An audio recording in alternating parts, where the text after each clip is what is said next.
Brothers and sisters, brothers and sisters, I don't know what this world is coming to.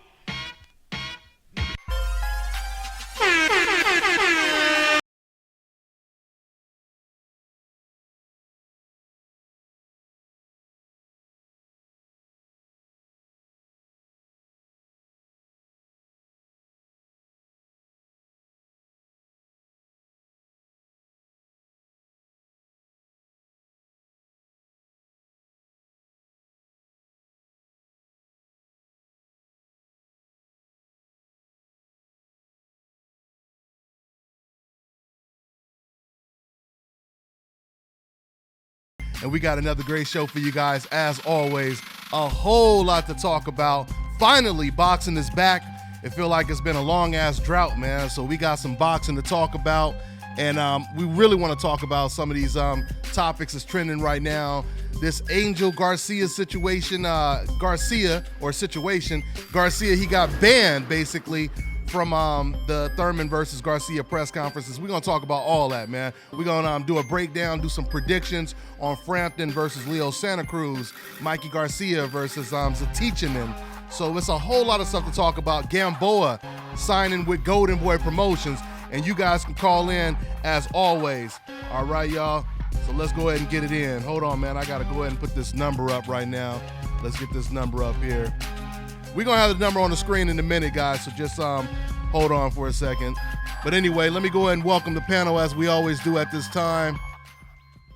I got my man, AK Arab King. Y'all already know what it is. Go ahead and subscribe to his channel. What's going on, AK? What up, what up? Let's get it rolling. All right. And I got my man Kirk Jackson, excuse me. He's a boxing writer for BoxingInsider.com. All right, so let's go ahead and get it in, y'all.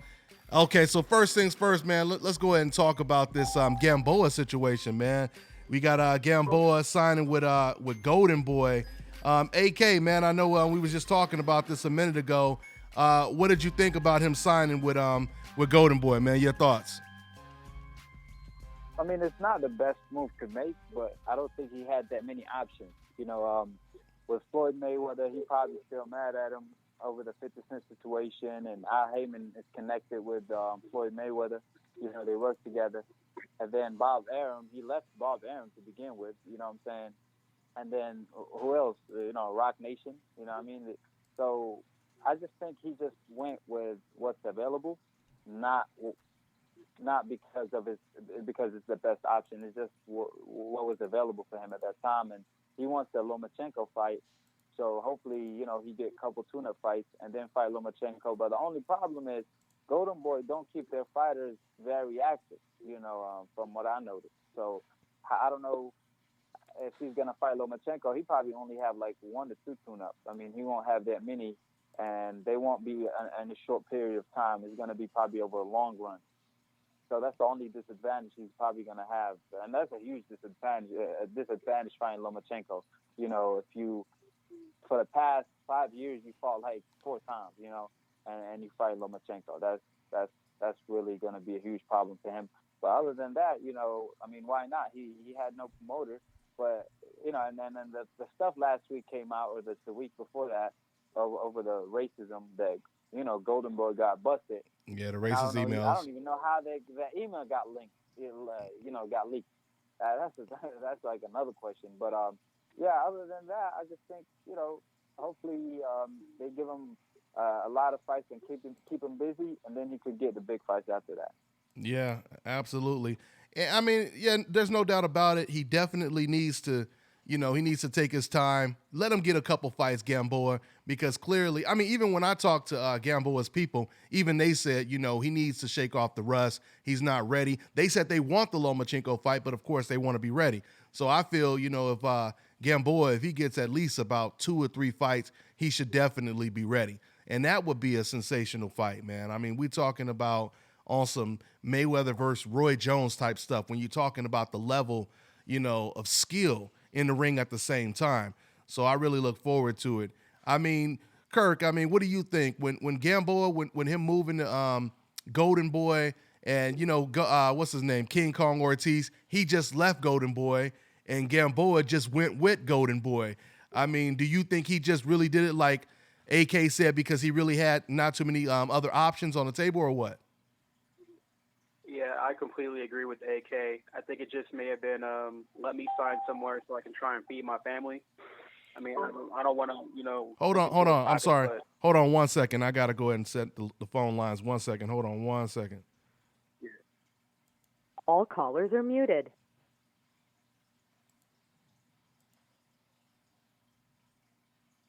Okay, go ahead. Go ahead, man. Continue.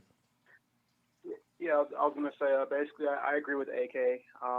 It's more so just let me sign somewhere. Let me, try and get fights. Let me try and get money any way I can at this point, because he's kind of, I don't know the particulars, the business situation behind everything, but it seems like his bridges have been burned everywhere else. So, yeah. Let me sign with Golden Boy. They're a known promotion, big promotion. Let me try and get what I can get now. Let me try and salvage the rest of my career. Mm-hmm. I mean, and the kind of a weakness career. And it's not all bad news. I mean, the good news. I mean, well, there's a lot of good news, especially for Golden Boy, because once again, they lost King Kong Ortiz, who's one of the best heavyweights in the world right now. But when it comes to Gamboa, the good news is finally he should be an active fighter now. So, I mean, that's what I'm really looking forward to, is seeing this man fight at least 3 times a year, and I think that's going to really make a difference in his career. And I think, he's basically preserved his skills, basically. I don't think that he's going to age quick because, he hasn't really, been getting beat up. He hasn't been taking a whole lot of fights. So it should be an interesting move. It should be an interesting move with Golden Boy Promotions. I can't wait. Matter of fact, he's going to be fighting on the David Lemieux versus Curtis Stevens undercard. And he's fighting against Rene Alvarado. So, that's a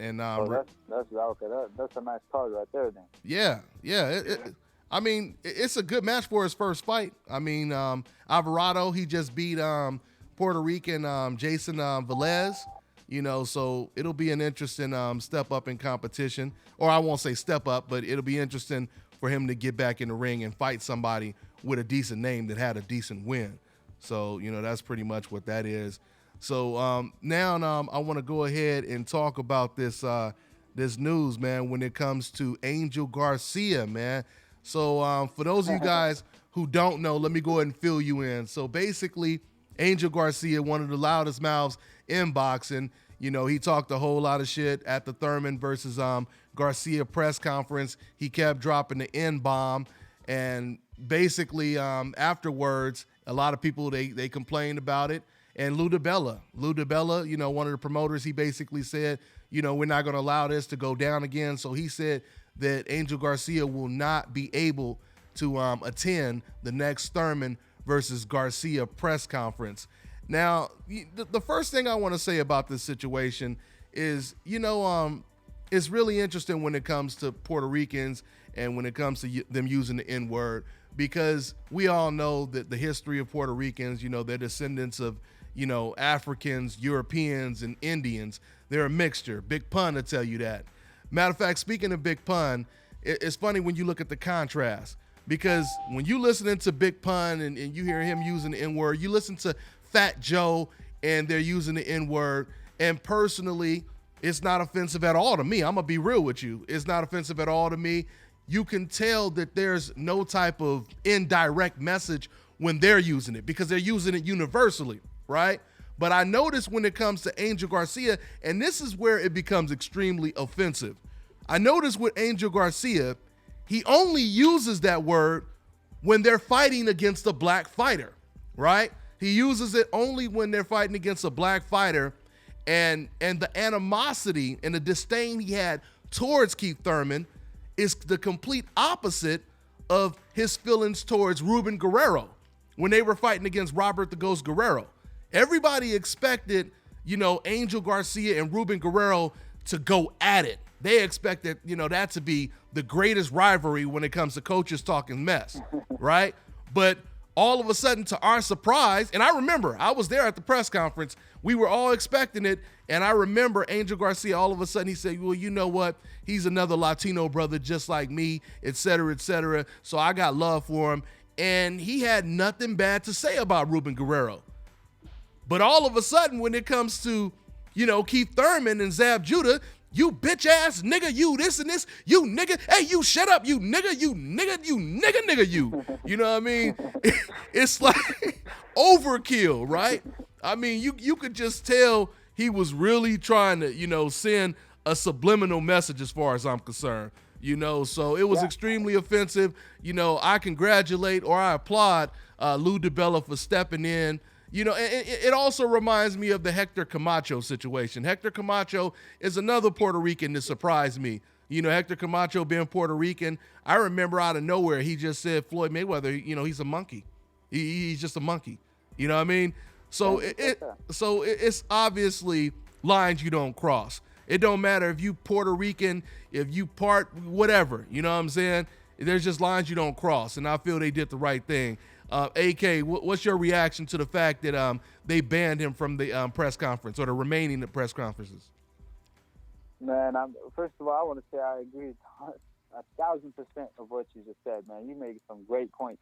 But I'm glad they banned him. That's the first thing, because it was really annoying. I love press conferences. That's why I want to see Conor versus Floyd, because it's going to be, the build-up is going to be almost better than the fight. We all know that.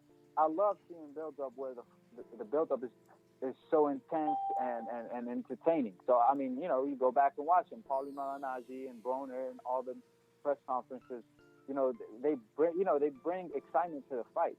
And Angel brings that to the table. So when I couldn't wait to see the press conference, and then when I heard it, it really pissed me off, and it was very annoying because Angel Garcia will talk over people. Like he won't let nobody talk, and he just talks over people, and he won't make no point. He just saying his opinion, and he basically stating his hate towards Keith Thurman, because how you gonna basically say Guerrero, like give Guerrero his respect and this and that, but when it comes to Keith Thurman, who knocked out, or not, he didn't knock out Guerrero, he knocked him down, but who beat Guerrero almost every round, you saying he's a bum, he ain't this, he ain't that, right? And you screaming and calling him the N-word, and you didn't call Amir Khan the N-word. Yeah. You didn't call Guerrero the N-word. Yeah. You called Keith Thurman the N-word. You said that, you know what I mean? That's a great point you pointed out.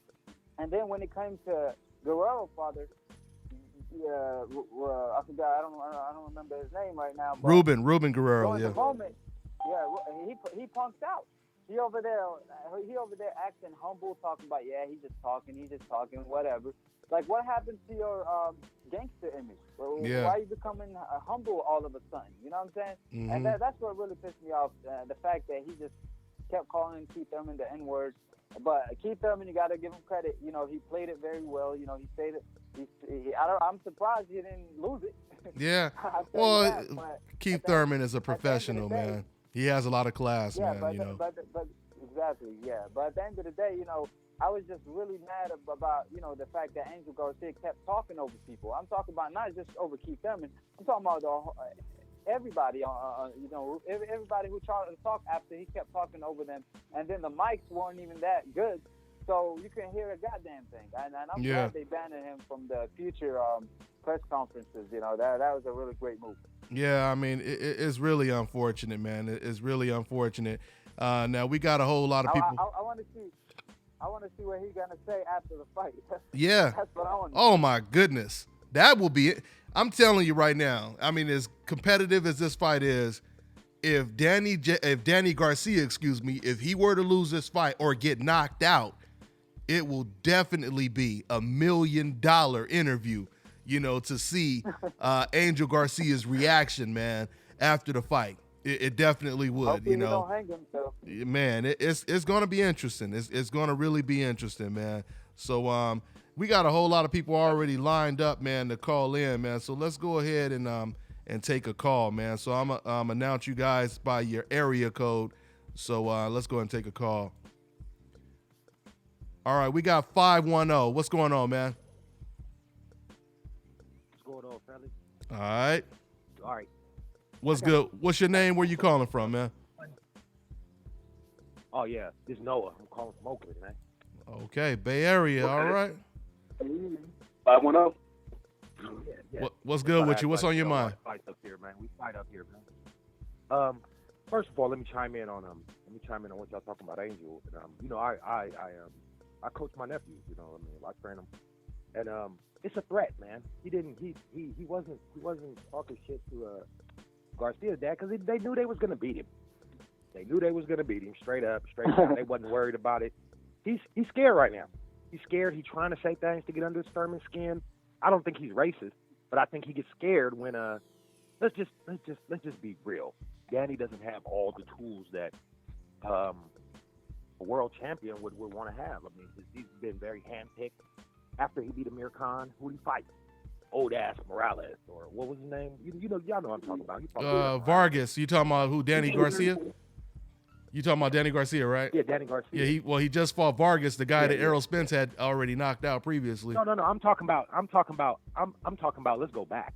Let's go back to where after he beat Amir Khan, that's when he really stepped on the scene for me. That was the first time I really seen him. You talking about soccer? You talking about Rod Soccer? You talking about Lightning?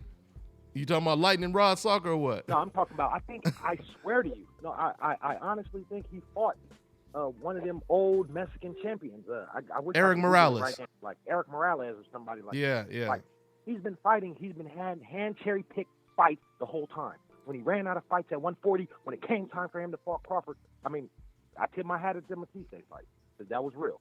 At that time, we was all scared of Matisse. Matisse was a boogeyman down there. But he didn't want to fight Victor Postal either.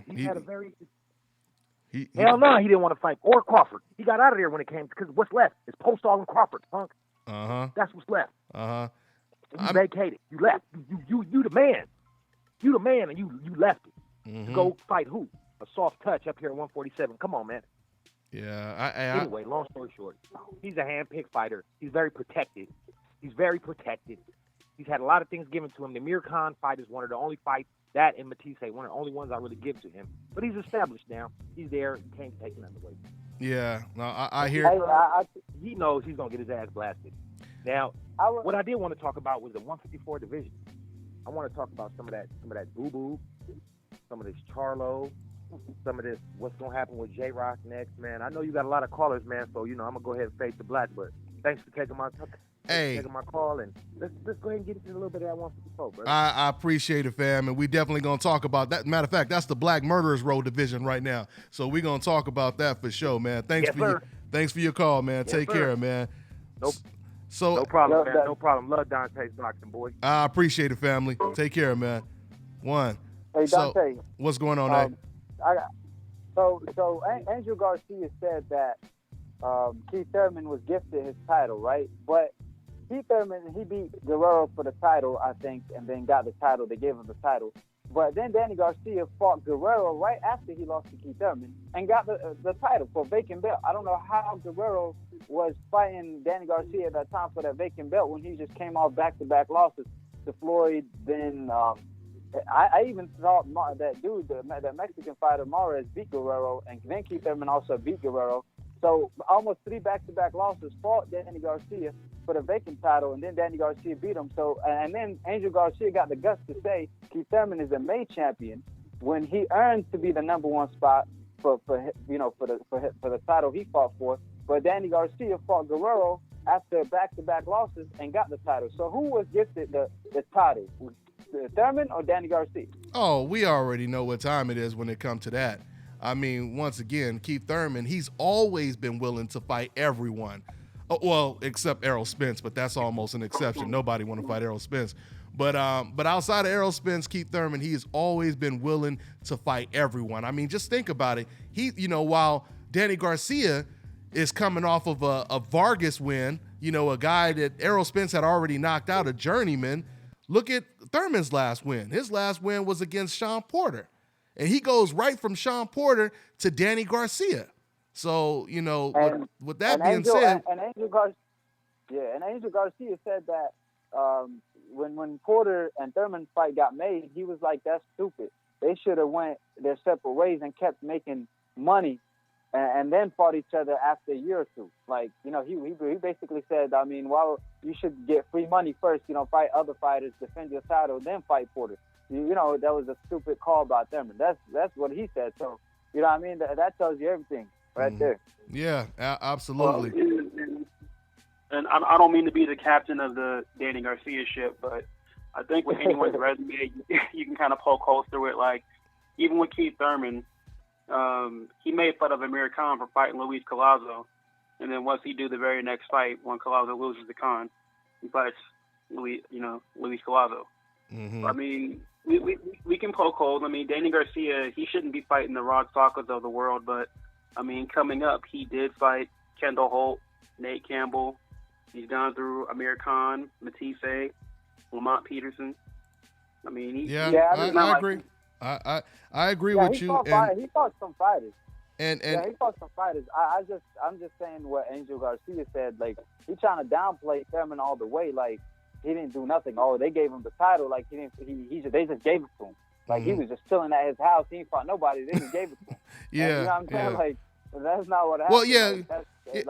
I put in work.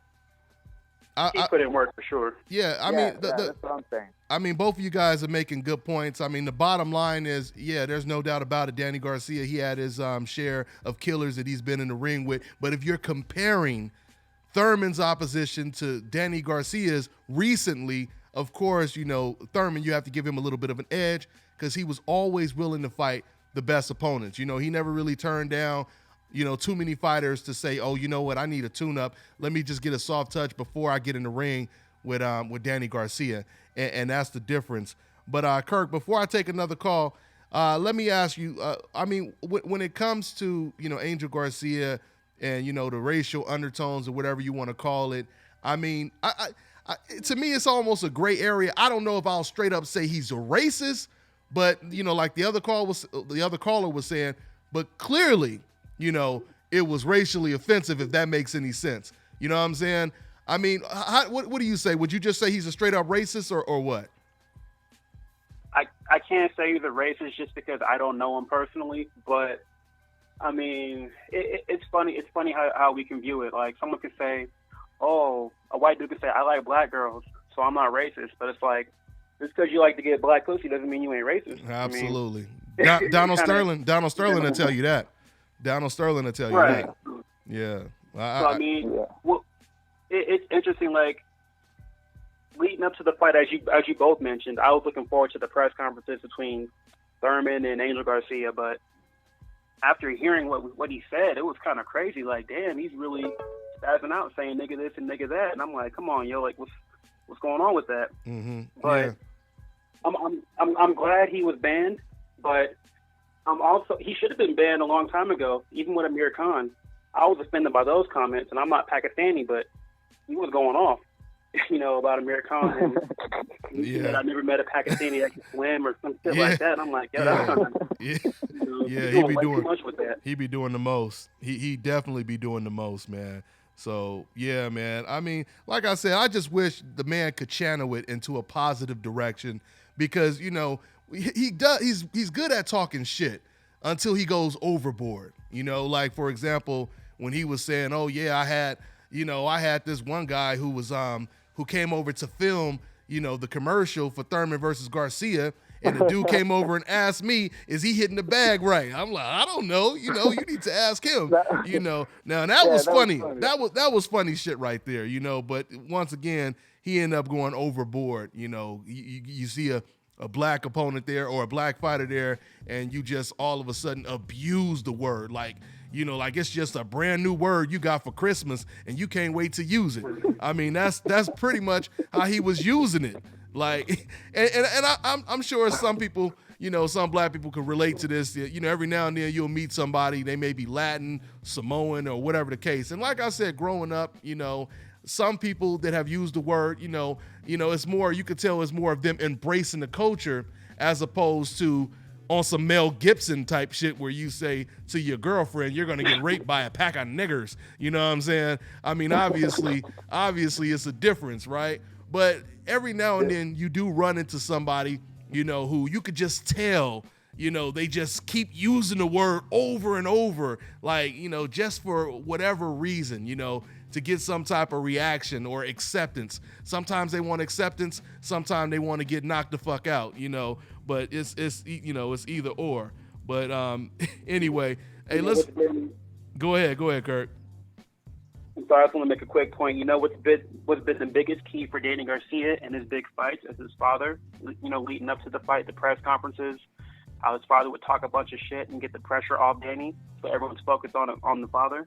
Uh-huh. Now we won't have that leading up to the fight because he won't be there. So yeah. It's gonna be like, they might as well have a press conference at a library, because it's gonna be a lot quieter, a whole lot quieter. So anyway, yeah, let's go ahead and take another call, y'all. Let's get it in. All right, we got 469. What's going on, man? 469, you there? All right, we go to another one. All right, we got 773. What's going on, man? Hey, how's it going, Dante? Can you hear me all right? I hear you, man. What's good with you, man? Where you calling from? Hey, this is Kelvin from Chicago. You may not remember, but I met you.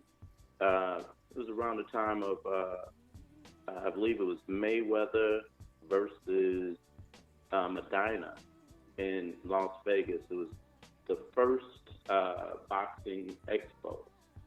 And we chopped it up. I used to watch you back in the Boxing Talk days when you used to, post your links through them.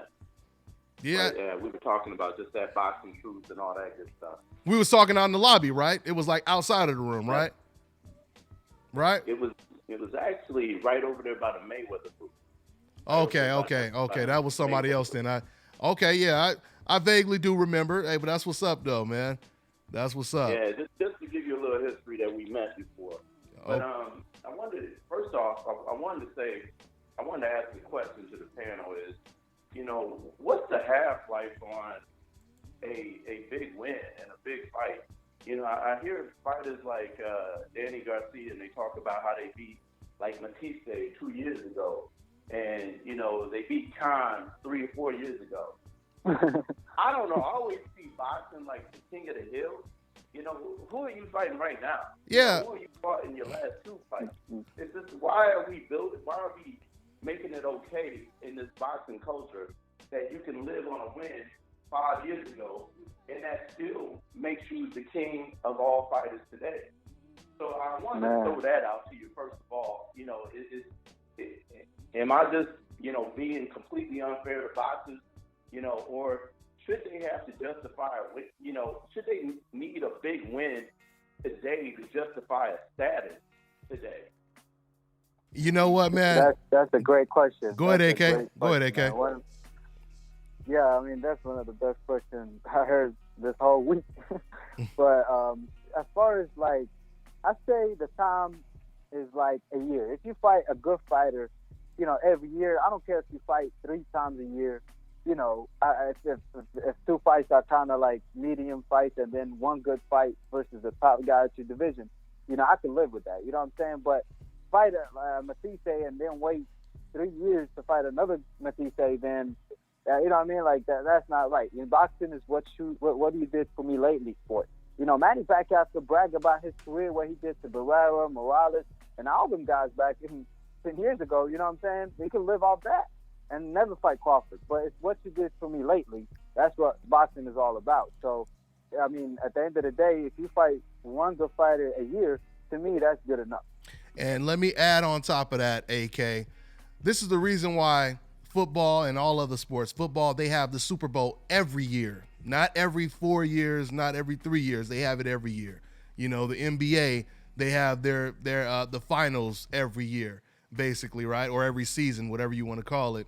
But the point that I'm making is it's the same thing in boxing. Yeah, it's what have you done for me lately?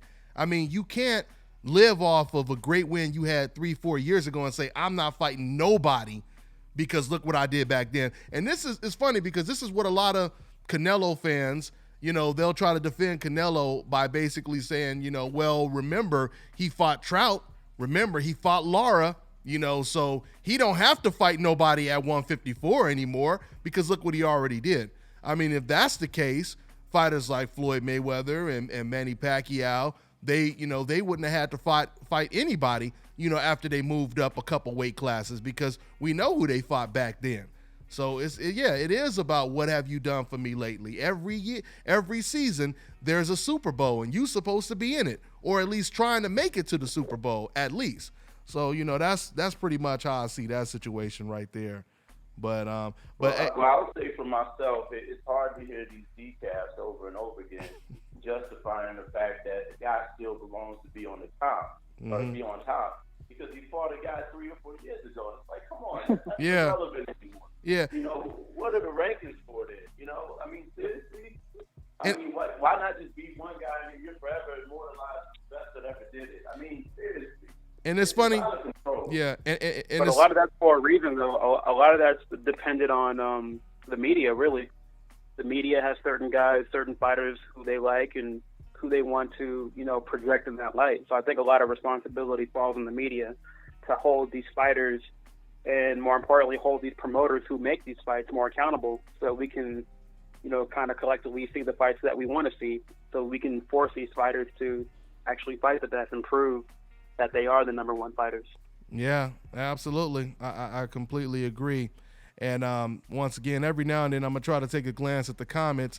I need to get some more moderators. Shouts out to all my moderators. Y'all see somebody acting stupid, trying to distract everybody in the comment section, go ahead and block them for me.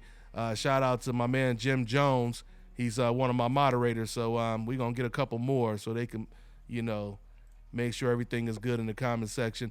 But yeah, man, so that's pretty much what it is, though. And, that also makes me think about Manny Pacquiao. I remember after Manny Pacquiao, after he lost to Floyd Mayweather, I remember right after he lost, and I remember asking Keith Thurman about this, and Keith Thurman was just shaking his head because the majority of websites, they still had Manny Pacquiao as number one, the best welterweight in the world. And, he hadn't beat any of the top welterweights at that time. You know what I mean? So it was really, it was really offensive and somewhat of an insult towards fighters like Keith Thurman and everyone who was willing to fight the best when we know that Manny Pacquiao, he didn't want to fight any of those guys, right? So, yeah, with that being said, hey, thanks for the call, man. I'm going to let you go, and we're going to keep it pushing, man, all right? Take care, man. Definitely. Appreciate it, Dante. Hey, you got to stay up. You too, man. I appreciate it. And Dante, you made a great point. And, like, for example, Manny Pacquiao at that point, let's say he was fighting the best at 140, though. Let's say he was going between 147 and 140. And he fought the best at 140, but not at 147. I could give him a pass and be like, oh, that's cool. I mean, you fighting the best somewhere, but when you basically fighting at 147, but not fighting the best at 147, that's when it's a problem. You can't lose and still be number one pound for pound, right? Mm-hmm. I mean, if Floyd Mayweather lost to Pacquiao, he will no longer be the number one pound for pound. Absolutely. You can't tell me, he beat Corrales, Collazo, and all them guys back in the day, and they was on the pound for pound, so he deserved to stay on the pound for pound. You can't say that. You know what I'm saying? Boxing is always what you did for me lately, sport. Yeah. Right. And not to pick on Manny Pacquiao or Danny Garcia, but I'll bring them up just because we've been talking about them lately. Like, just when I mentioned, Danny Garcia's resume, I mentioned Kendall Holt and Eric Morales and, Nate Campbell. I mean, yeah, those are great names when you look at it first glance, but it's like, what condition were these fighters in at the time they met with Danny Garcia? Were they washed up? Were they in their prime? Mm-hmm. Same could be said with Manny Pacquiao. When he fought Eric Morales and when he fought Marco Antonio Barrera, were they washed up? Were they in their prime? A lot just depends on, just like you guys said, what have you done for me lately? What condition all these great fighters in when we're fighting? Yeah. Exactly. I totally agree. So we're going to take another call in a minute, but before we do, let's go ahead and open up the breakdowns and predictions for these fights this weekend. Some good fights.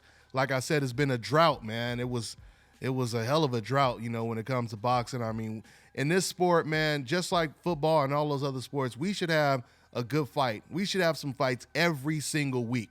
There should never be a week without some fights. But with that being said, we have some good fights this weekend. Frampton versus Leo Santa Cruz. Leo Santa Cruz, he lost the fight. Frampton won the first fight. Close, very entertaining fight. Now in the rematch, me personally, I believe that Leo Santa Cruz is going to try to make adjustments. I believe we're going to see him box more like he did against Abner Mares. I don't know if it's going to be enough because I question his defense.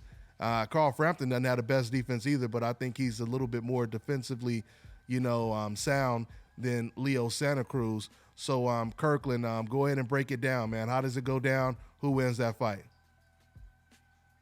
I think it being a really close fight, a really entertaining fight like the first one, and I think Leo Santa Cruz will fight more inspired, knowing that his father is a little bit more healthier this time around. But I'm going with Frampton. I think he's technically a little bit better, and I don't think the adjustments that Santa Cruz makes will be enough for him to overcome Frampton. So I'm going with Frampton again. Okay. AK, what it do? Yeah, I always thought Frampton was the better fighter, and the fight was close the last time, but Frampton won, in my opinion, and this time I think he's going to pull it off again, and kind of like a war fight, but they might box a little bit more this time if Cruz chooses to. But at the same time, I'm ready to see these two cowards fight the best at 126, because how are you going to go from bantamweight and fight at 126? Like, I ain't trying to see you fight another bantamweight at a bigger division. That's stupid as hell. Like, if you're gonna go to 126, I want to see versus Gary Russell Jr. Versus the other champions. Because they real 126 pounders. And I promise you, like in the future, I won't be too surprised if Frampton and Cruz do what Donaire did and move back down in weight. I won't be surprised because they really not that big, like, to be fighting at 126. They just moved up there to avoid Rigondeaux, and that's why I can't respect neither one of them. And I just can't wait to see any one of them step in there against Rigondeaux or anybody at 126, especially Gary Russell, just to see what they really could do. I'm not. That's like Canelo and Golovkin going up fighting at light heavyweight. Like, if you're gonna go to light heavyweight, fight Kovalev, fight Ward. I don't. You know what I'm saying? Like, that's what they're doing. Just to duck Rigondeaux, which is that's why I have no respect for him. Like I said. Oh, I totally agree. And matter of fact, you bring up an interesting point because I noticed that Carl Frampton, he already saying that he wants Selby next. So you notice he ain't saying nothing about Gary Russell Jr. And Gary Russell Jr. has been calling him out aggressively. Gary Russell, he showed up at Frampton's last fight. He's been calling him out. And just like Frampton didn't want to fight Guillermo Rigondeaux, it seemed like he wants no parts of Gary Russell. Skill recognized skill, man. And, once again, man, more reporters need to call these fighters out on this. See, these reporters, they love to say, why doesn't Floyd Mayweather come out fight Golovkin and why doesn't he fight Errol Spence or Edeslani Lara, right? But they will never say, why isn't this guy fighting the guys in his division while he's in his prime? You know what I mean? We already know both Gary Russell and Frampton, both signed by Al Heyman. There is no excuse to not take that fight. So, with that being said, yeah, man, more people need to put these fighters on blast, man, when it comes to that. But yeah, so that's pretty much what it is. So let's go ahead and take another call before we talk about Mikey Garcia. Both of you guys, AK, did you pick somebody again? My bad. Did you pick somebody for Frampton? Which fight? Frampton versus Cruz. Oh yeah. I picked Frampton. Yeah. Okay, you picking Frampton, and I'm going with Frampton too. But I'll be honest, I wouldn't be surprised if Cruz, he does a lot better. But the problem is if he tries to box too much, that may work against him because he may not be as active as he was in the first fight. And you don't want to try to box a boxer, just like they say, don't hook with a hooker. Don't try to box with a boxer. You're supposed to bang the boxer and box the banger. That's usually how it works. So let's go ahead and take another call, man. Let's go ahead and get into it, y'all. So we have, let me see here. Okay. We have 786. What's going on, man? What's going on, Dante? All right. What's good with you? Where you calling from? From Miami. My name's Jose. Okay, Jose from Miami. That's what it is. Yeah. What's on your mind, man? Yeah, I wanted to talk about the Mikey Garcia fight, but when I was hearing the other guys talk, I just wanted to touch on the Angel Garcia real quick. Okay, go ahead. I think Thurman's probably gonna edge the fight out, but I seen the other dude was kind of talking about it. He kind of brought it up. Like, I see everybody's kind of calling Garcia the cherry picker, but when you really look at it, his resume can't even be compared to Thurman's resume. Like, I'm not saying it's Thurman's fault that he hasn't fought these guys, but come on, nobody wanted to fight Peterson, nobody wanted to fight Matisse, everybody wanted to fight Khan, but you saw what happened to him. Yeah, like, I can agree. Garcia has a resume on him. Yeah, I can agree with you. Garcia, I'm not gonna lie, he does fight some questionable fights in between these fights. I don't know what's going on with the Falcons. But go ahead. That's the way boxing is now. Mm-hmm. You know, and with this last fight, I forgot the guy's name, the guy that Spence had already knocked out. You when said I who? saw Garcia explain it, it kind of makes sense. He was going to stay on the shelf for a year. His last fight before that was, I think it was Guerrero or Polly. I'm not sure which one it was. It made sense, you know, just to go into training camp against, you know, just to stay sharp instead of just staying out for a year. It doesn't really hurt. Yeah. You know, it's just another payday and another training camp getting ready for Thurman, because they already had the fight announced before that fight, actually, right? Yeah, they did. I mean, they didn't officially announce it, but yeah, it was pretty much understood that was the next fight. Yeah, that's why I didn't really see nothing wrong with that fight.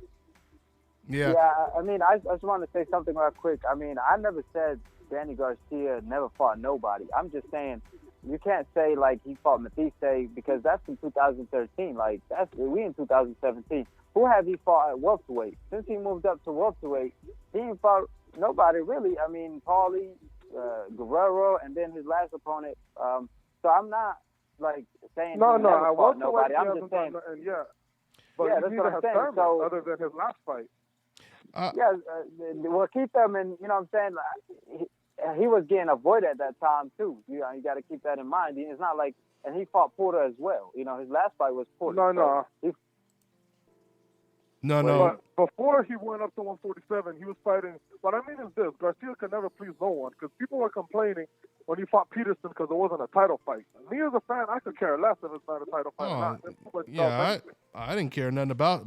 We all praised that fight, actually.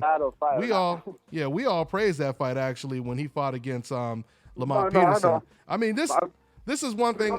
It wasn't. It was at 143, I think it was. It wasn't at 140. You know, I'm just saying, Danny Garcia doesn't get I don't think enough credit for his resume. And this is that's what I'm trying to say. And this is what I will say. I agree with you to a certain extent. Now, when it comes to overall, if you were to say who has a better resume overall, no doubt about it.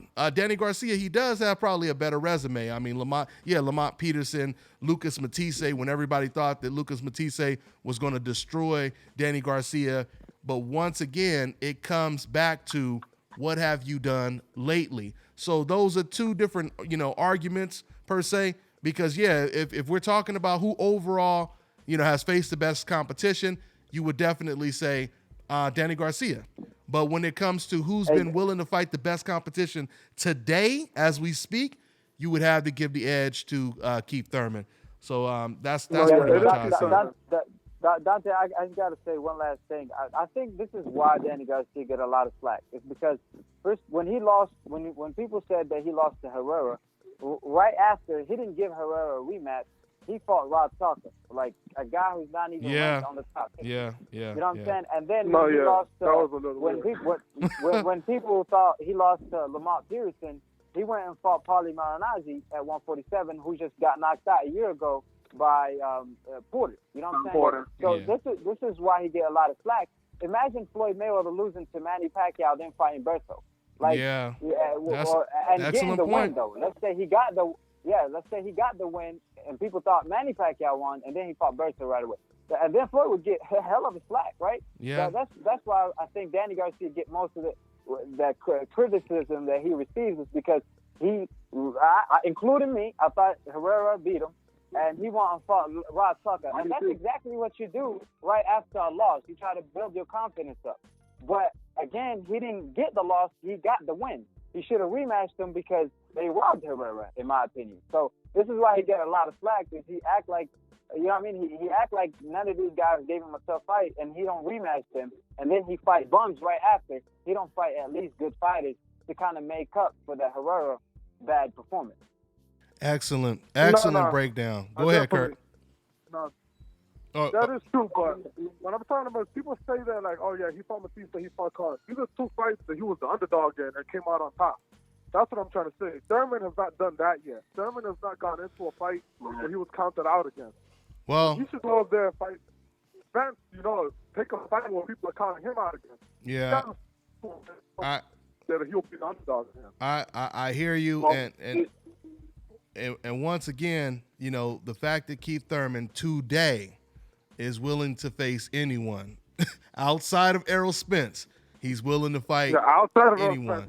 You got to mention that. Yeah. Oh, of course. We got to put that asterisk right there, because, nobody wants to fight Errol Spence. So, you get a little, you can't put too much pressure on him. Well, actually you can now, because it's 2017 and Keith Thurman actually said about a year ago, maybe I give him around 2017, with a quarter on top. He says something like that. So it's 2017, Keith.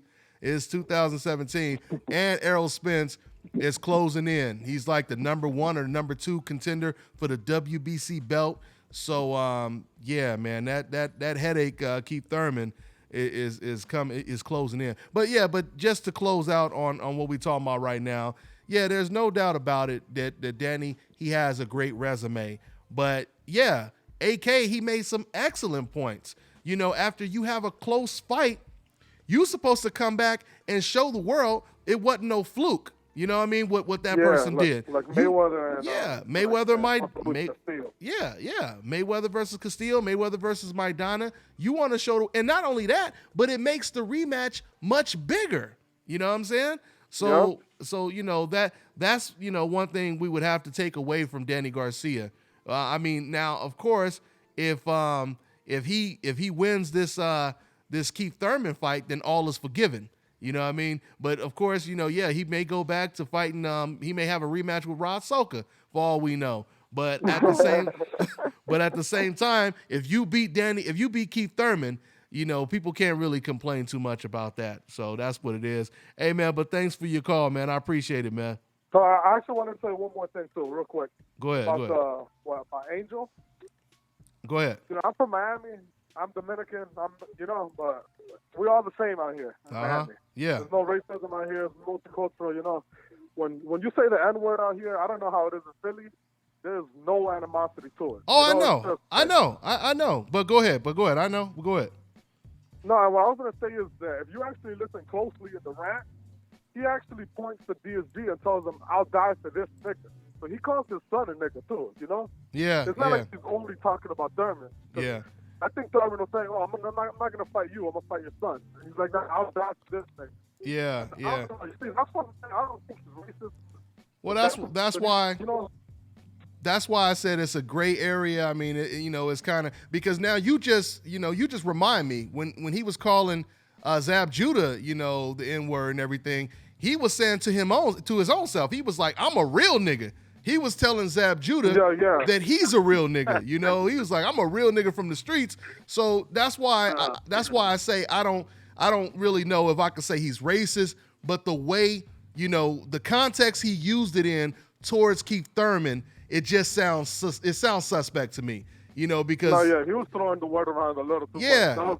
Yeah, once again, it was like his Christmas gift he just got. You know what I mean? He just wanted to keep using it and playing with it until the batteries died out, So that's pretty much what it is, man. But excellent questions, man, and thanks again, man. Call back anytime, man. All right, man. Thank you. Take care, bro. All right. So yeah, man, that's pretty much what that is. And he didn't even get to talk about Mikey Garcia, but before we run out of time and take another call, let's touch on this Mikey Garcia versus Zlaticanin. Man, this is a good fight. I mean, this might be the main event because, to me, guys, this is Mikey Garcia's biggest step up in competition. He's going against a short little tank, who's undefeated. He's strong. He has some really good wins on this resume. And Mikey Garcia, I think he's going to be pushed to the limit, basically. So, I mean, how do you see this fight playing out, AK? Honestly, this is a confusing fight, man. This is really, because Mikey Garcia haven't been the most active guy, you know what I mean? So at the end of the day, yeah, he had a fight like a couple, 4 or 5 months ago, but at the same time, I don't think that's enough to shake the rust off. So he might be a little bit rusty still, I think he should, he's not ready yet. And but at the same time, to me, he's the better fighter. However, this guy, what he brings to the table, he's short, compact, has a lot of power, kind of like fights like Tyson almost. You know, the way he looks and the way he fights, and he has a lot of power. It kind of reminds me of the Salido fight. However, Mikey Garcia ain't as sharp as back then. Back on in your the day, game. He was sharp. He was fighting. Yeah, he was consistent at that time, but now he's not. So if I say this, if his opponent has a hell of a chin and he could take a hell of a shot, and when Mikey Garcia catch him, it won't bother him too much, or he won't get knocked out, then that guy could pull it off. But if Mikey Garcia could hurt him, then I see Mikey Garcia winning that fight. So honestly, I can't pick or choose because I don't know the other guy. Like, I only seen highlights. So I can't say who's gonna win this fight because I've never seen a full fight of his. Yeah, I mean, see, that's the thing, man. I actually did watch some highlights of him, and I was really impressed, man. I was really, really impressed. Highlights don't count, Dante. Highlights don't count. You gotta watch No. Actually, yeah, I said highlights. My bad. You know what? I believe I might have watched. It was a while ago, but I think I did watch one of his full fights. Kirk, what do you think, man? How do you see this, man? I mean, is this the best chance of an upset this year, or what? You know what? To be honest, I'm not too familiar with this guy. I mean, I've looked at his resume. I've actually seen some highlights. The things that stand out to me is he's about 3 or 4 inches shorter than Garcia, and then Garcia has a 3-inch reach advantage. And of course, there's a level of opposition. This guy's most notable win is against Ricky Burns 3 years ago. How he doing that fight? He and I didn't even see that fight. So he knocked out Ricky Burns. I believe he knocked out Ricky Burns. He did. And he beat another. I'm gonna have to look it up, man. But he beat another good fighter as well. He beat a couple good fighters, man. So this, like I said, man, this is a really, really tough fight for Mikey Garcia, man. And you took the words out of my mouth, AK. You took the words out of my mouth, AK, when you said it kind of reminded you of the Salido fight. That's exactly what I was thinking. You got the short, compact, fighter who's just going to constantly keep coming on the inside. He's going to be all over you like a cheap suit, but he's a lot more skilled, a lot more sharper, than a Salido. So it's going to really be interesting. Yeah. And one thing I noticed, and you guys are looking at the picture I have, this was Mikey Garcia's last fight against Eloy Rojas, or I think that was his name. But he knocked him out. Now, one thing I will take away from that win is Mikey Garcia, man, he kept getting hit with the right hand over and over again. And it's okay to get hit with the right hand a couple of times. You're going to get hit. But when you keep getting hit with the same punch over and over again, that concerns me because it makes me feel that, you're not adjusting the way you should adjust. So, it'll be interesting to see how this fight plays out. But this is a very, very... Yeah, Dante, this fight is very interesting because, we don't know what the other guy could do, but at the end of the day, if he could take him to the late round, and Mikey Garcia, we know, me and you know, he's not comfortable in the inside. Yeah. And this guy looks like he's an inside fighter. So if he could avoid punishment and could get in the inside and work his body and land punches, and obviously Mikey Garcia might be a little bit fatigued earlier in the fight because he haven't been that active, and then later on the fight, if the fight goes on that late, Mikey Garcia can't stop him. He's also going to be a little tired because he haven't won the distance that many times, and he haven't been fighting that many times. So it's going to be very interesting to see how Mikey Garcia could deal with it. And if he get the win, I mean, it's killers at 135 now. You know, it's not like, you know, when Crawford move was there wasn't that many killers, but now there's a lot of killers at 135. I mean, in boxing, there's a lot of killers in almost every weight division. 147, 140, 154. I mean, it's crazy, but I'm telling you, man, boxing is back to life. Like back. Like, I don't know, man. I think the years coming is going to be better for boxing. Absolutely. And let me just make a correction real quick. So he got a split decision over Ricky Burns and Ivan Redkach. That was the prospect I was talking about. He knocked out. That's the guy he knocked out. He knocked out Ivan Redkach when he was undefeated. So the dude is no joke. Yeah. You know, he's no joke. Go ahead. But Ricky Burns ain't that good to me. I'm surprised he got a split decision with him. You know that's true. Ricky could have had that hometown judge in his favor. Yeah, that's true. That is true, man. But yeah, let's go ahead. One thing. Go ahead. I was gonna say, like, one thing also to take note of is one's orthodox, Mikey Garcia. The other guy is a southpaw, so we might see a clash of heads. Yeah, that's interesting to see. That's true too. Man. Yeah, you're right. And a lot of fans, they don't give Salido enough credit because, you know, of course, like I say, people become hypnotized and mesmerized when they see the way a fight ended. But forget about the fact that Salido got knocked down so many times. Salido, despite being knocked down about 5 or 6 times, he was actually still closing in on Mikey Garcia. Like AK just said, Mikey has never really been that comfortable on the inside. And once again, despite him being knocked down, Salido was closing the gap in that fight. And if it wasn't for the headbutt and Mikey Garcia, which he opted to quit because you know, he had the broken nose from the headbutt, you know, that fight was getting closer. And Salido, he was starting to smoke like Joe Frazier. So I'm not saying that he would have. I'm not saying he would have won the fight, but right when it was getting extremely competitive, that's when the fight had basically came to a halt.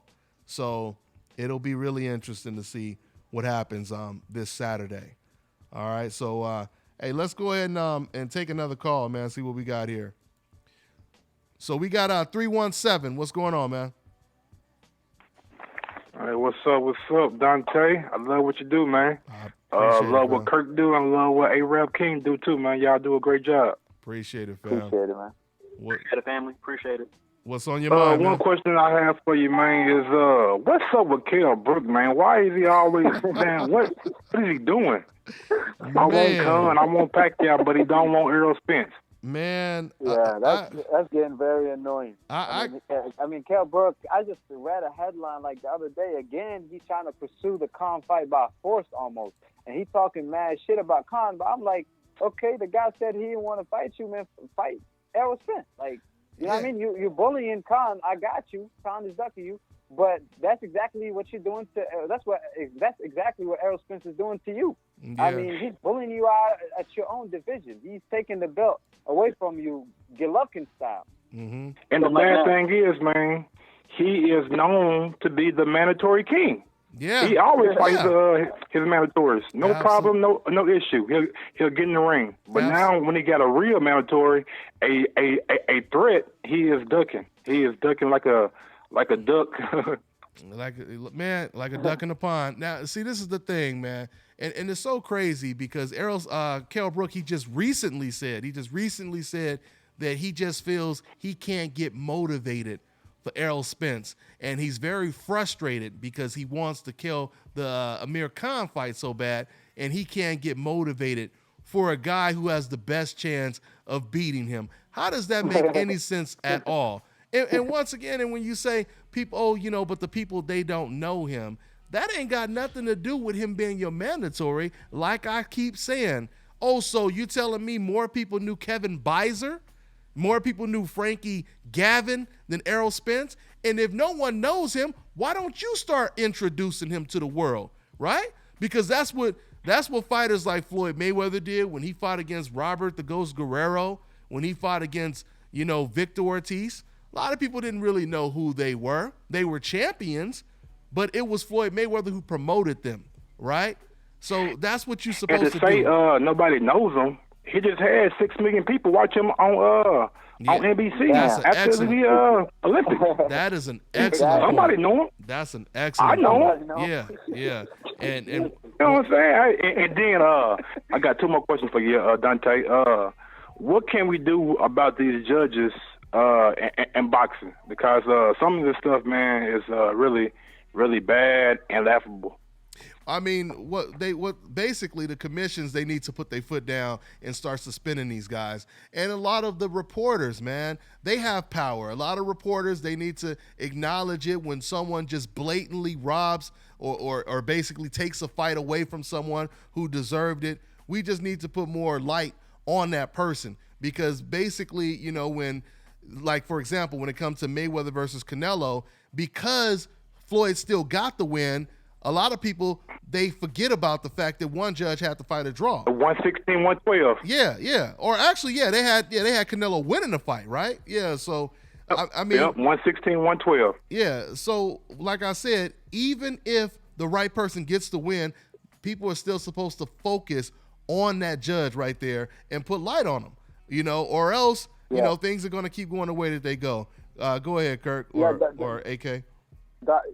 Dante, I mean, one thing they could do is overwrite a decision, like make that as a law or something. You know what I'm saying? Like, if somebody get robbed, you could overwrite a decision after the fight. Like, you know what I'm saying? If experts watch the fight again and they agree that that person really won, then they could override it. I mean, they did that with Barrera at one point. Barrera, back in the day, he won a fight and they ruled it as they said the judges robbed him, and then he got the win after that. They override I don't know why they did that time. It was the first time. Or are you sure it wasn't maybe it was scored wrong before? Because I know sometimes they do that too. Sometimes they score it wrong, and then they come back. You're right. Or at least that's the excuse they use. We don't know what the politics are behind closed doors, you know. But you might be right. But at the end of the day, I'm just saying, like, they should allow that, because I mean, when you watch the fight live, I mean, it's also kind of difficult to score too. You know, I mean, it really is. You know, and that's why it's hard to go back. That's why it's hard to go back and then, you know, try to re-score the fight, because then, you know, you're already influenced by what everybody said. You know, so it's still tough. It's still tough. I think you just punish them. I think you punish them hard. You know, the judges, you know, if you way off, while everybody got the fight 7 rounds to 5, you got the fight 11 rounds to 1. Clearly, that person, you know, should be punished some kind of way, reprimanded. You know, so that's the way. And I know you can't go off somebody's face or something like that, but that Jack DeGale fight, I mean, it looked like Jack got DeGale got in a car wreck before after the fight, and Jack was looking like he just got done getting a fresh haircut. Yeah. You know what I'm saying? I mean, it's crazy. Yeah.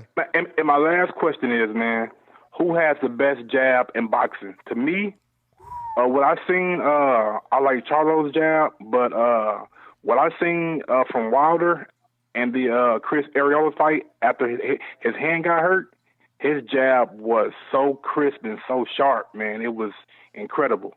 Man, that's a real good question, man. I mean, because I was thinking about Jamal, but honestly, man, I would have to sit down and think about that for a minute, because Kovalev got a good jab too. Kovalev has a good jab. Yes, he does. I mean, he knocked down your boy Ward with his jab. There's a lot of people who have some good jabs. He didn't knock him down. He staggered him. My bad. Look at giving him extra points. Yeah, he staggered him with the jab or whatnot. So, but Jamal, man, he got one of the best, no doubt about it. I mean, you could just see when he throws it, you know, there's a jolt. Another person who has a great jab. Yeah, it is. It's like somebody just got shocked or something when he touches you. You know. And my last question. And one more. Why and let me just Terrence, say. Go. I just want to add one more person, Gervonta Tank Davis. You know, every time he hit you with a jab. Man, what he did against Pedraza a couple weeks ago was poetry and motion. I mean, it looked so clean. It was like he was the champion and was the challenger. Yeah, that's how it looked. Yeah. But go ahead. What's your next question? Why is Terrence Crawford so overlooked in boxing, man. What this young man has done since he stepped on the scene has been nothing less, than incredible. He beats everybody, and when he beats them like there's no a discussion that he may have lost. No. Terrence Crawford, to me, is number 2 pound for pound in boxing behind Andre Ward. Yeah, we already know what time it is when it comes to Terrence Crawford. Yeah, we do. Yeah, we do. He's on the coincidental list, and once again, I called this a long time ago. When Floyd Mayweather was still pound for pound number 1, and when they still had Ward at number 2. I called it in chronological order, by the way. I basically said, the hate is going to be passed down to Andre Ward. Then it's going to go to Terrence Crawford. Then it's going to go to Errol Spence. Then it's going to go all the way. Now I'm telling you guys, Shakur Stevenson. I almost forgot about him, but it's all of them though. Yeah, of course, Gervonta already getting it. He already getting it. I'm hearing people say, "Oh, anybody could have beat." Now all of a sudden, anybody could have beat Pedraza. He wasn't that good, but none of these fans were saying that before the fight. Nobody was saying, "Oh, you know what? I'm picking Gervonta to beat Pedraza easy because Pedraza is not really that good." Nobody said that, right? Because nobody. The matter of fact, the majority of people that I talked to, they thought Pedraza was going to win the fight because of his experience. As a matter of fact, I left a comment on 2 weeks ago video when a guy called in and said that the money team was going to go 0-2. I said, man, make sure he call back next week when they go 2-0. Yeah, I remember. Yeah, I think I remember seeing that comment too. Oh man, that's funny. That is so funny right there. I remember seeing that comment. For real, this is my last question, man. What can we do in America to make boxing like it was 20, 30 years ago? Because I'm seeing all these Cuban fighters and all these Eastern European fighters. They have like a good program. What can we do to get some of these football players and basketball players back into boxing? To make it, you know what, Kirk? I'll let you go ahead and respond to that first, and I'll say something on it. Go ahead, Kirk. Can you imagine if LeBron James and Cam Newton were boxers? Oh, you're just talking about you saying you're basically asking how do we get more talent in the sport? Is that what you're saying? More? Yeah, I'm talking about like from the age of 5, 6, 7, 8, like start them young. Well, like we do in Pee Wee football and AAU basketball. Well, to a certain extent, we kind of already have that. It is a lot of fighters, especially I know firsthand. I'm out here watching these national tournaments, man, with these 8-year-old kids that are already like 6, 7-time national champions. So they're bred wow. No doubt about it. I'm talking about, I could show you. Matter of fact, go ahead and check out my channel. I have a sparring session. I think I titled it Spar Wars National Champions Best Sparring. Yeah, I watched it. Yeah, I watched everything you put on your channel, Dante. Man, you do a great job. I appreciate it, man. But like I said, that's the type of talent that we do have brewing out here now. As far as making the sport bigger, we need more people to do what Al Heyman is doing right now, which is putting more of these fights on free TV. Thurman versus Garcia on free TV. That's a fight that could have easily been on pay-per-view. That's big. Yeah, that's big. Yeah, because if Manny Pacquiao versus Jeff Horn is on pay-per-view, right? Who is Jeff? Exactly. Who is Jeff? Exactly. That's the question. I'm just playing. I know who Jeff Horn is. Well, you know what? They should title that card. That should be the name of the fight card. Of the card. Who is Jeff? That's what they should build a fight. Who is Jeff? Because even Manny Pacquiao said who is Jeff. Even Manny Pacquiao said that. That's what they should build that fight. Who is Jeff? And it might turn out to actually be so funny, they might sell a couple extra tickets, So, yeah. But anyway, hey, man. Well, man, I want to thank you for your time, man. I love what you do for the channel. Kurt, A-Rap King, man. I love y'all insight every week. Keep up the good work, man, and I'll call y'all again next week. Thank you, man. Thank you. Appreciate it, man. Take care, man. Take care. All right. Hey, and everybody quit hating on Al Heyman and PBC.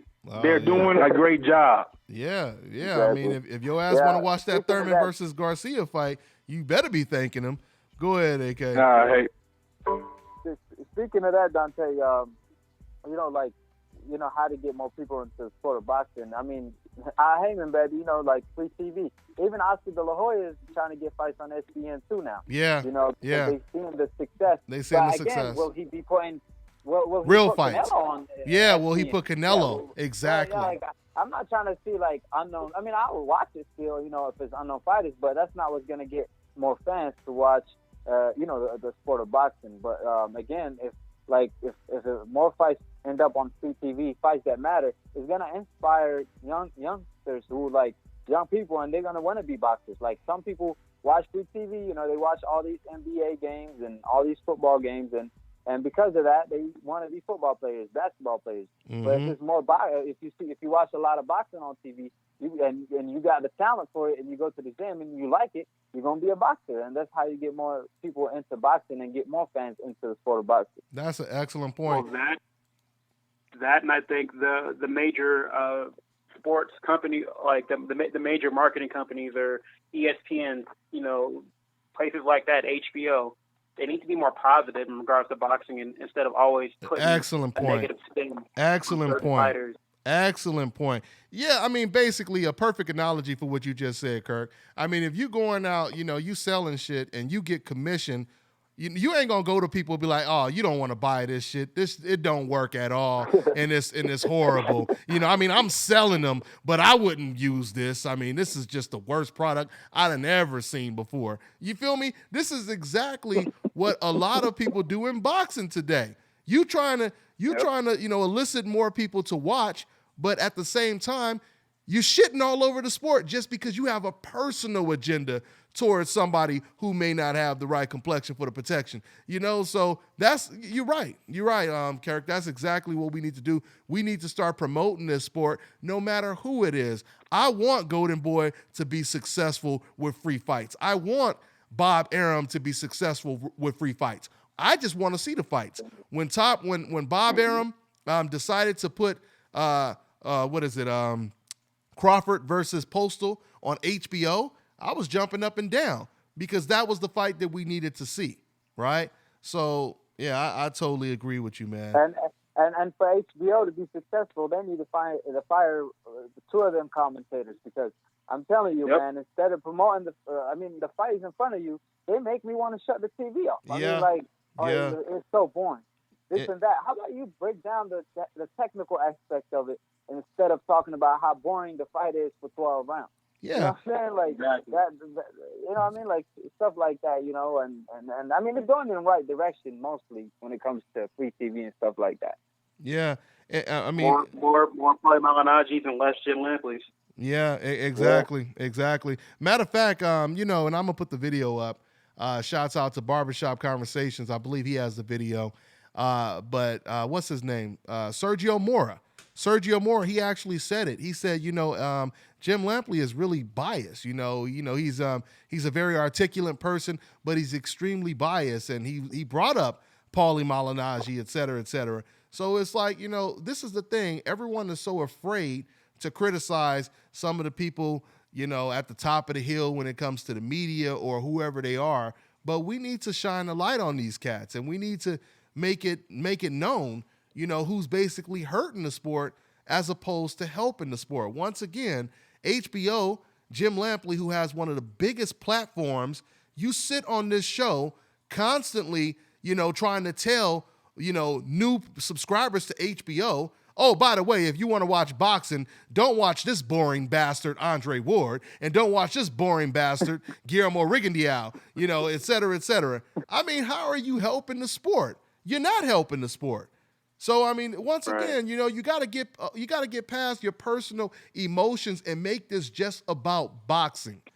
If we could bring it back to boxing, and once again, everyone follows Al Heyman's lead, yes, the sport would be much bigger. I mean, the caller just said, you got Errol Spence versus Bundu doing 6 million views.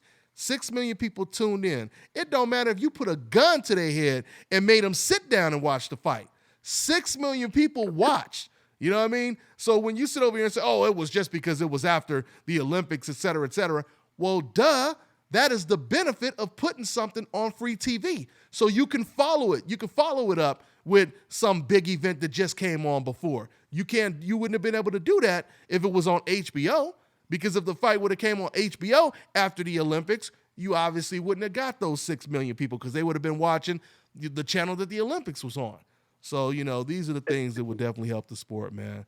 You know, it's like listening to Jim Lampley. They want to put a cap on the artistry and on the sweet science that is boxing. They want you to like a certain type of fighter, a certain mold of fighter, instead of appreciating all the various different styles and art forms that is boxing. Yeah. And it's a detriment to the sport. Yeah. They clearly make it about themselves. I mean, you know, and I'm not trying to get into politics, but you know, it's kind of like when the Republicans, when they wanted to, they hated Obama so much that they elected to shut down the whole government. You know what I mean? It's like some of those movies you watch with the good guy and the bad guy, where the villain, you know, he's willing to kill everybody, you know, just to piss off Superman. You feel me? So I mean, that's pretty much how people do it in the sport of boxing. You know, you willing to sink a whole ship just to drown one person, no matter how many people is on the ship. And this is what Jim Lampley does. This is what Dan Raphael and ESPN, this is what they do. You know, and once again, we need to make this more about boxing as opposed to personal agendas. And if you do have an agenda, it should be an agenda directed towards helping the sport grow. Because all of us have an agenda. It's just, what type of agenda do you have? You feel me? So, right. Yeah, that's pretty much what that is, man. So, yeah. And the last thing I want to touch on before we end the show is, you know, I just did a video, and I wanted to get your thoughts on what you guys thought about this. The fact that, what's his name? What am I trying to say here? Let me think. I got a little distracted. What's his name? I'm going to get it in a minute. Gabe Rosado. Gabe Rosado, he said this a while ago, but since Danny Jacobs is about to fight Golovkin, you know, the news is extremely relevant. He said that that Peter Quillen was a harder puncher than Golovkin. You know, he faced both of them. So, I mean, does that surprise you, AK, that he would say that? And does that say something about Danny Jacobs' power? That Danny Jacobs, he knocked him out, even though Danny didn't get touched by Peter Quillen. I mean, what does that say to you? Your reaction to that, AK?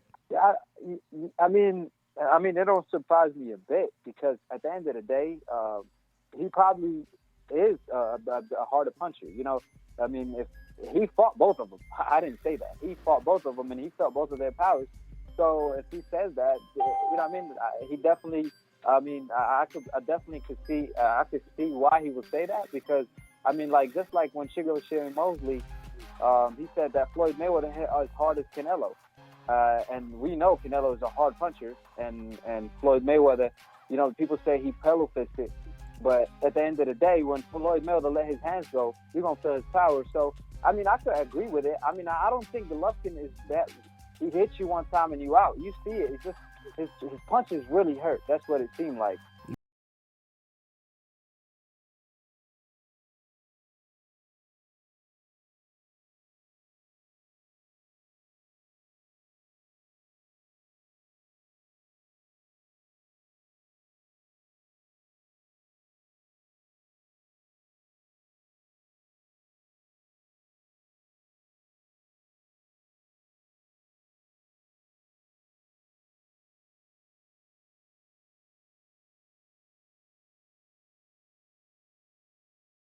So that's the question that will be asked. But at the end of the day, I think they have by the same power, in my opinion. You know, I mean, it's around the same power.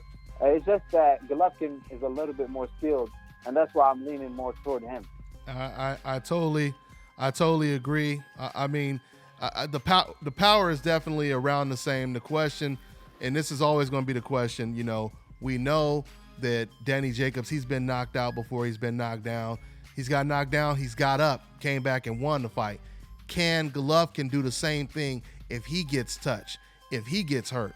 And it'll be really interesting to see how he reacts once he gets, you know, touched on the button, or when he's staggering, Can he deal with that type of adversity? And that's what it's really going to come down to.